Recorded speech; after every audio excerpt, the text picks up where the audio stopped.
Hello everyone, welcome to History and Culture. There is an old saying in China, men fear choosing the wrong profession, and women fear marrying the wrong man. When it comes to marriage, many people today choose to test marriage or cohabit. Primarily to see if two people in love are suitable as spouses in terms of physiology and lifestyle habits. In fact, the concept of test marriage is not a modern idea. It existed as far back as the Qing Dynasty. As we all know, the Qing Dynasty was a feudal society where marriages were usually arranged by parents, and once married, divorce was very difficult. To avoid future divorces, royal families and wealthy households in the Qing Dynasty often opted for test marriages before arranging marriages for their daughters. However, at that time, test marriage did not involve the couple living together. Instead, a palace maid was sent to conduct the test marriage, and these maids came to be known as test marriage maids. So, what exactly were they testing? Let's take a closer look. According to historical records, the practice of test marriage can be traced back to the Ming Dynasty. In 1644, as the Ming Dynasty was on the brink of collapse under the attack of Li Zicheng, only a small corner of the southern Ming Dynasty lingered on. That year, the southern Ming Emperor Yongli, Zhu Yulang, selected a husband for his sister, the Princess Yongning, ultimately choosing a young scholar from a prestigious family. At first glance, this scholar seemed polite and cultured, appearing to be a perfect match for a son-in-law.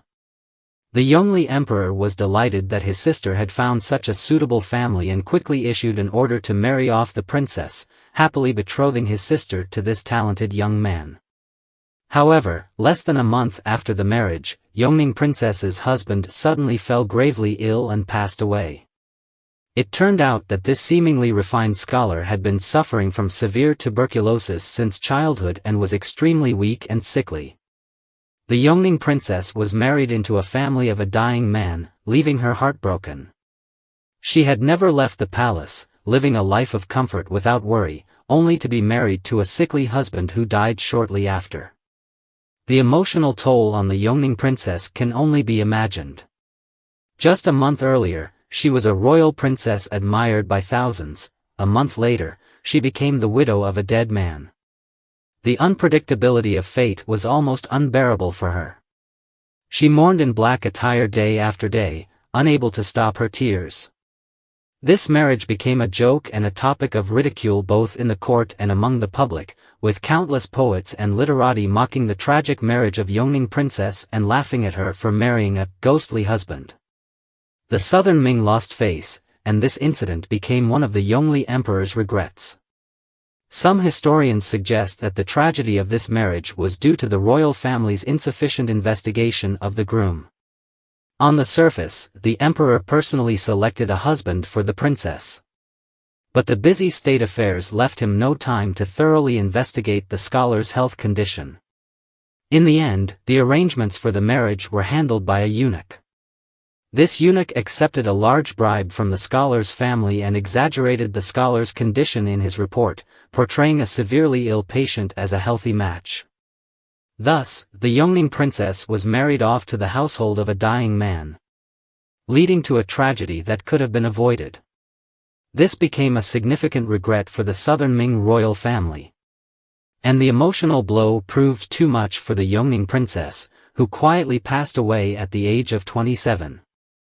To prevent similar incidents, the Qing Dynasty established the role of trial marriage Gege. Their sacred task was to conduct premarital testing for the princesses of the Qing royal family, thoroughly examining the future husbands of the princesses for any hidden physical defects or difficult-to-discuss personality issues. According to historical records, the trial marriage Gege had to be vigilant at all times, observing various details within the home of the future prince consorts, particularly paying close attention to their daily behavior and actions. During the time spent sharing a bed with the future husbands, they needed to carefully observe and use their intuition to detect any suspicious signs. If any physical defects or personality problems were found in the future husbands, they were required to report to the royal family promptly, detailing their observations accurately. To reassure the emperor, the report also included various details about the background and living conditions of the future prince consorts. It is worth mentioning that to ensure the trial marriage could proceed smoothly, the families of the future prince consorts would treat the trial marriage Gege with great respect. They would stay in the best houses, wear expensive top-quality silk kipayos, enjoy exquisite meals, and be pampered like princesses. Some future husbands would even attempt to bribe them with gold, silver, and jewels, hoping they could present themselves in the reports as nearly perfect choices, thus increasing their chances of being favored by the royal family. During the trial marriage, the trial marriage Gege truly became like a princess. They enjoyed luxurious treatment, dressed in finery, and lived a brief period of splendor. For about a month, they lived leisurely, with servants at their beck and call, not at all resembling ordinary consorts. Even when sharing the bed with the future husbands, they were allowed to take the lead, being gentle and considerate. On the last day of the trial marriage, the trial marriage Gege had to submit their secret reports to the emperor. The emperor would review the reports and assess the situations of the future husbands, and if everything was acceptable, the royal princess would be formally betrothed under satisfactory conditions. For the trial marriage Gege, her mission ended with the princess's wedding. But what awaited her was often not a wonderful second half of her life but rather scorn and neglect. From a modern perspective, one might think the bride should be grateful to the trial marriage Gege for paving the way for her and keep her around as a handmaiden to express thanks for her hard work during the trial. However, some spiteful princesses viewed the trial marriage Gege as a mere formality, deeply despising her and wishing to drive her out of her new home immediately. At first, the trial marriage Gege could barely stay on as a maid in the household, but over time, it became difficult to avoid cold words and treatment. If the princess got angry, she might even beat them and harshly drive them out, telling them to beg on the streets. Moreover, if the princess and her husband experienced disharmony or conflict after marriage, the real princess might blame the trial marriage Gege for any unpleasantness that occurred during their marriage, believing that her report had concealed important information, leading her and the royal family to be deceived.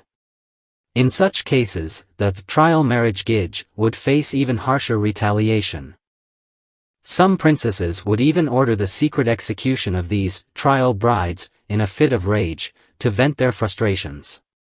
The trial brides could mysteriously disappear overnight, as if they had never existed at all. The princesses showed no pity for these unfortunate palace maids, the trial brides.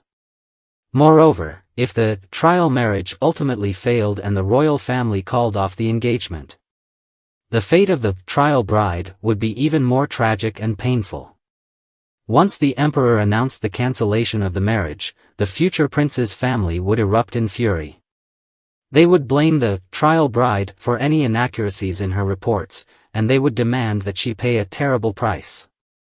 At the very least, she might be sent to the cold palace, subjected to various forms of physical torment, starved, and left to suffer in the cold. At worst, she could be secretly killed. Her death would require no explanation, as the future prince's family could cover it up with various excuses. Thus, many originally beautiful and lovely women met their demise due to this unwarranted rage.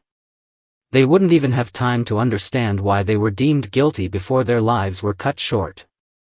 Furthermore, even if everything went well and the trial marriage was deemed successful, the trial bride could never return to the palace. According to Qing Dynasty rules, after living in the prince's residence for a month, she would have lost her virginity. In a feudal society that placed great importance on women's chastity, she would be considered tainted, no longer pure and unable to continue serving the royal family. Although the trial marriage was the emperor's decree, he would never go against tradition to take back these damaged goods. Homeless, the trial bride would be left to wander and survive on the streets, often targeted by human traffickers who would sell her off, ultimately leading her to a life in brothels, becoming a prostitute to satisfy men's desires, suffering greatly. Even more cruelly, if a pregnancy occurred during the trial marriage, she would be forced to take abortion pills and undergo a forced miscarriage. According to regulations, the firstborn son of the prince must be the child of the princess, not an illegitimate child from a trial marriage. The unfortunate trial bride would endure extreme pain during the miscarriage, and those who failed in the abortion and gave birth to illegitimate children would face inevitable death.